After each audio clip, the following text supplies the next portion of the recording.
सबुदिन परी सका सका देश विदेश में अनेक गुड़िया खबर रही जेपरिक पीएम किसान योजना छात्र छात्री को मिल टंका ration card LPG gas Vishwakarma योजना भली अनेक गुड़िया खबर रही प्रतिदिन देश विदेश में खबर देखापी आम चैनल को नुआ कर चैनल को सब्सक्राइब कर रखु पाखरस्थ बेल आइकन ऑल बटन को प्रेस करूँ जहाँफल कि नुआ नुआ अपडेट आपण मैंने सर्वप्रथम देखिपारे। चलतु दर्शक बंधु आज सकाळ न्यूज उपर नजर पकेबा। दर्शक बंधु प्रथम खबर आसिला प्रधानमंत्री आवास योजना को नहीं बड़ खबर। सूचना से 10,000 ने 15,000 टंका रोजगार करुथिले मध्य एवं परिवार मासिक आय 15,000 टंका थिले प्रधानमंत्री आवास योजना योग्य हेबे एवं 2 चकिया जान फ्रिज लैंडफोन थिले भी योग्य हेबे। तेबे 1.5 मासरू 2 मास चलिबो प्रधानमंत्री आवास योजना सर्वे। आवेदनकारी गुडी माने ऑफलाइन आवेदन करि परिबे किंबा आवेदन करिबा समय पंचायत गुडी करे पुलिस सभा करिबे सेथिरे जाई जेउ हितकारी माने चाहुचनी आवेदन करि परिबे। परवर्ती खबरटी आसुची बड़ खबर मेगा स्टार उत्तम महांती परलोक सुख बुड़िला ऑलीवुड जगत।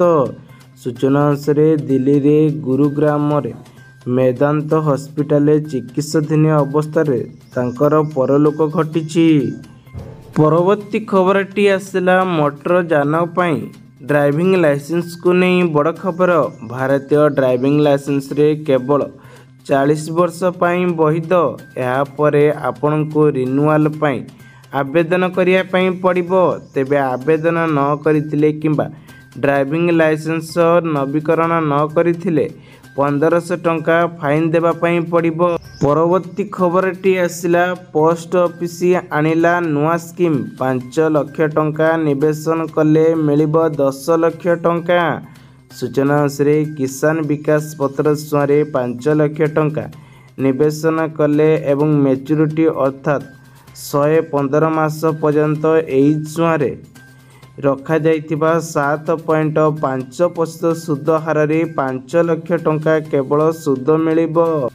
परवर्ती खबर आसला मार्च 1 रु पशुपालन मानक पई चिकित्सा एवं टीकाकरण जोगाई देबे फ्री रे मागणा पशुपालन सुविधा पाइबे मत्स्य एवं पशु संपद विकास पक्षर मंत्री स्वाधीन दायित्व नहीं। परवर्ती खबर आसला बड़ खबर एसबीआई अकाउंट को आसीबो 11,000 टंका। ई स्कीम रे वर्तमान आज एसबीआई आनीची नुआ स्कीम। जदि आपणकर एसबीआई खाता अछि ताहाले एही सुलभ योजना आवेदन करी आपण मध्य पाई परिबे 11,000 टंका बैंक रु। परवर्ती खबर आसला पीएनबी रे एफडीएस रे स्कीम को नहीं 40 दिनिया एफडीएस रे मिलिबो 8.5% सुद हार रे लाभ रिटर्न ले पाइबे आपण मानकु टंका। सूचना से 4 दिन पर्यंत यदि एफडीएस रो पंजाब नेशनल बैंक रखुचंती ताहले आपण मानकु मिलिया पई जाउची मुटु 41,550 टंका सुद आकार पाइबे। परवर्ती खबरटी आसला मिशन शक्ति रे 70 लाख महिला को नहीं एक बड़ खबर। 33 लाख महिला को नहीं पूरा एसएस ग्रुप नहीं एथिरे जोड़ा जाइछि। 2024-2025 आर्थिक वर्ष रे मिशन शक्ति विभाग पक्षर 2,771 कोटी टंकार बजेट घोषणा करा जायछि। मिशन शक्ति माँ एवं एसएस ग्रुप माँ मानकु एथिरे मिलिबो टंका।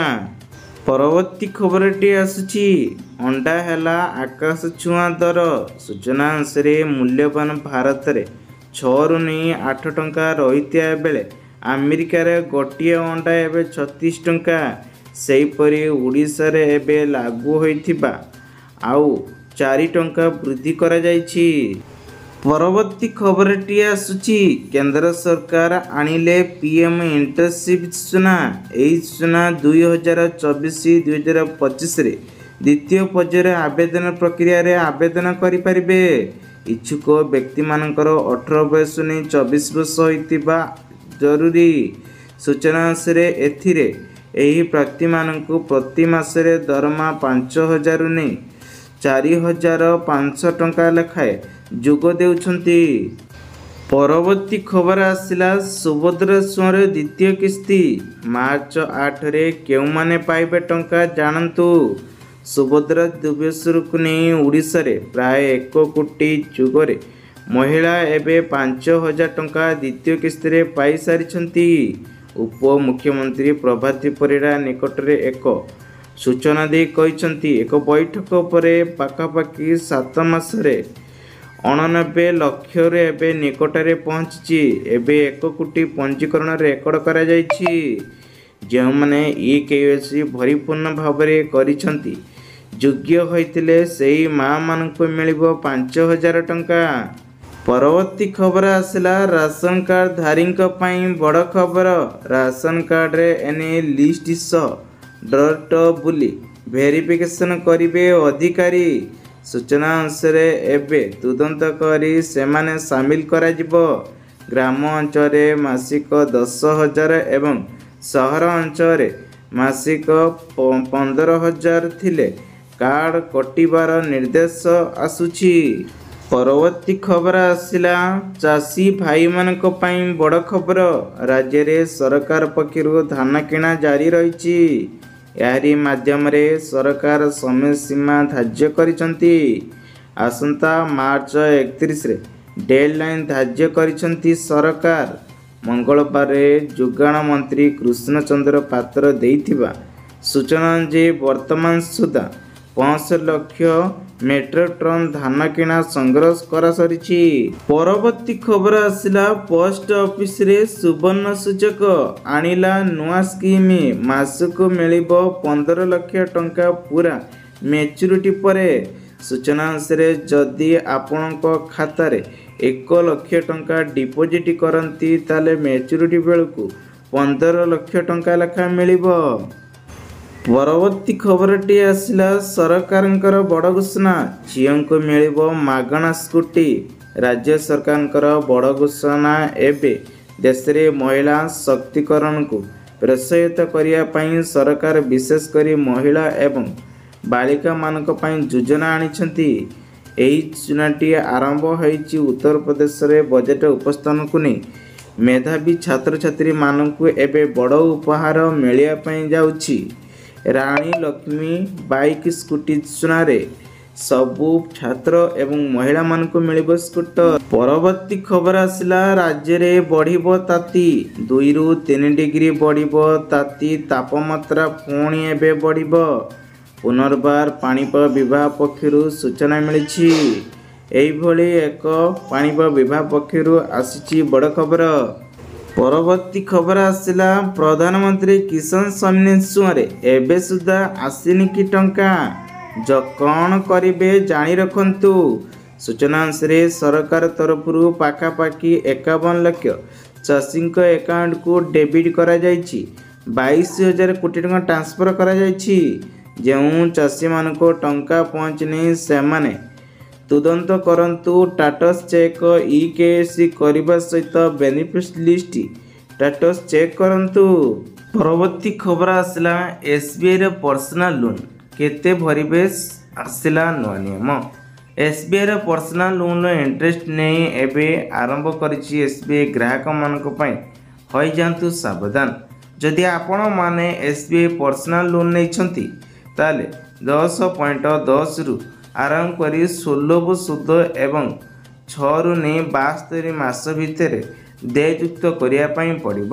ପରବର୍ତ୍ତୀ ଖବର ଆସିଲା ଜିଓର ସବୁଠୁ ଶସ୍ତା ପ୍ଲାନ୍ ସବୁଠୁ ମାଗଣା ରହିଛି। ମାତ୍ର 56 ଦିନରେ ଦମଦାର ପ୍ଲାନ୍ ଆଣିଛି। ମାତ୍ର ଆପଣମାନେ 10 ଟଙ୍କାରେ ପ୍ରତିଦିନ ପାଇପାରିବେ ଏଣିକି 1 GB ଡାଟା। ତେବେ 56 ଦିନରେ ରିଚାର୍ଜ ପ୍ଲାନ୍ରେ 597 ଟଙ୍କାରେ ମିଳିବ। ଏଥିରେ ଆପଣଙ୍କୁ ପ୍ରତିଦିନ ପ୍ରାୟ 1 ଟଙ୍କା ଖର୍ଚ୍ଚ କରିବା ପାଇଁ ପଡ଼ିବ। ଏହି ରିଚାର୍ଜ ପ୍ଲାନ୍ରେ ଉପଲବ୍ଧ ସୁବିଧା ହେଉଛି ଆପଣ 6 ଦିନ ଅନଲିମିଟେଡ୍ କଲ୍ ଅନଲିମିଟେଡ୍ର ଡାଟା ପାଇପାରିବେ। ପରବର୍ତ୍ତୀ ଖବର ଆସିଲା ସିଏମ୍ କିଷାନ ସମ୍ମାନ ଛୁଆଁରେ ବଡ଼ ଖବର। ଚାଷୀଙ୍କୁ ନେଇ ସରକାର ଏବେ ଆଣିଲେ ନୂଆ ନିୟମ। ପାଖାପାଖି 35 ଲକ୍ଷ ଆକାଉଣ୍ଟକୁ ଏବେ ଆଗାମୀ ଅକ୍ଷୟ ତୃତୀୟାରେ ଚାଷୀଙ୍କ ଆକାଉଣ୍ଟକୁ ସିଏମ୍ କିଷାନ ଯୋଜନାରେ 2000 ଟଙ୍କା ପଠାଯିବ ବୋଲି ଘୋଷଣା କରିଛନ୍ତି। ସିଏମ୍ କିଷାନ ଯୋଜନାକୁ ନେଇ ଏବେ ଅକ୍ଷୟ ତୃତୀୟାରେ ଆସିବ ଆଉ 2000 ଟଙ୍କା। ପରବର୍ତ୍ତୀ ଖବରଟି ଆସୁଛି ସୁଭଦ୍ରା ସୁଆଁରେ ଆସିଲା ବଡ଼ ଖବର। ଏଇମାନଙ୍କୁ ମାର୍ଚ୍ଚରେ ବି ମିଳିବନି ସୁଭଦ୍ରା ଟଙ୍କା।